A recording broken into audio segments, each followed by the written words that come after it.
Hi there. How do you capitalize on the forthcoming general elections for you to be able to make money and also safeguard your money?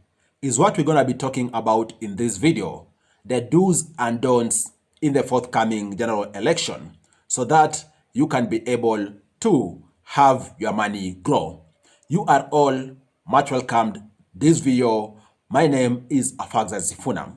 In case you are new here, kindly consider subscribing to this channel and also dropping a like on this video because I'm out here each and every day bringing you amazing videos on matters money so that you get money knowledge. Thank you for subscribing and also liking this video. Having said that, let's start by first of all looking at the 7 do's. Then after those 7 do's, we're going to look at the 7 don'ts so that you are well prepared and capitalize on this particular period for you to be able to make money. And with that, here are the 7 do's. The first do is that you need to build a strong emergency fund. What do I mean? History has taught us. For example, back in 2008, when many businesses experienced disruptions after 2007 general election, families with savings could continue paying rent and school fees without panic. Aim to have at least 3 to 6 months of emergency funding so that you can survive in case there is any disruptions. Secondly, reduce costly debt.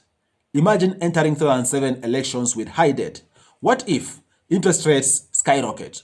It's gonna mean you're gonna end up paying your debt more expensively. So reduce costly debt. Then the third do is you keep investing consistently. Don't just chill out. Currently, are you investing consistently? For example, getting SACCO shares, getting blue chip companies and mature companies shares, and whichever other investments out there. If you are not, ensure you invest consistently, okay? And then the fourth do is that you need to diversify your wealth. Don't put all your wealth in one bucket. It's as simple as that.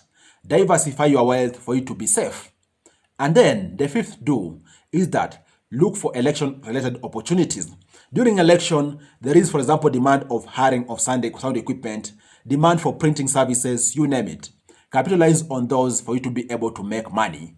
And then the sixth do is that strengthen your skills and income streams. Don't just sit there saying you have a salary or even you are not upskilling. Upskill, advance your skills for you to be able to prepare and tap on opportunities. And then the seventh do is that have a written plan. Don't just sit there and wing it. Have a written plan, follow your plan for you to be able to capitalize on a particular plan and realize the desired results or benefits which you are looking for. Because if you don't write down your plan, chances are you'll be shooting yourself on the foot. That is why you need to have a written plan which you follow to the latter.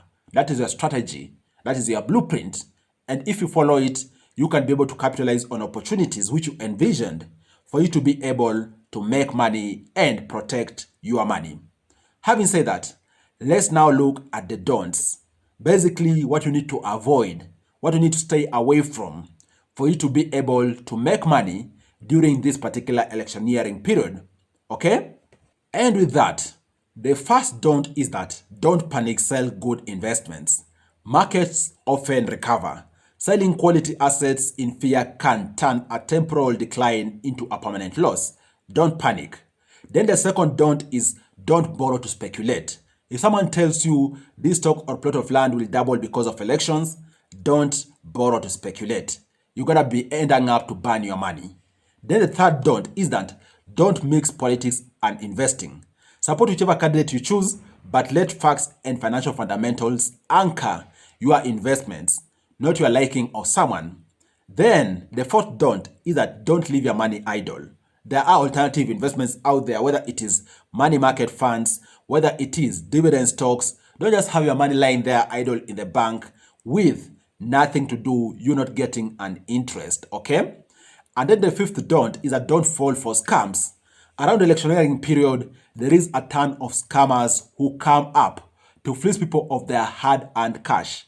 Don't fall for scams because it's something that's very prevalent and it typically happens during electioneering period. So don't fall for scams. Then the sixth don't is that don't put all your eggs in one bucket. Diversify. Putting all your eggs in one bucket is a recipe of you failing in case that bucket has issues or is at high risk. And then the seventh don't is that don't ignore insurance. Insure your assets, most of the valuable assets. For example, your business, your health, vehicles, insure them.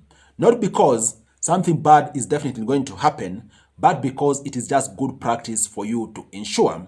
Having said that and shared with you the 7 do's and don'ts, what do you think?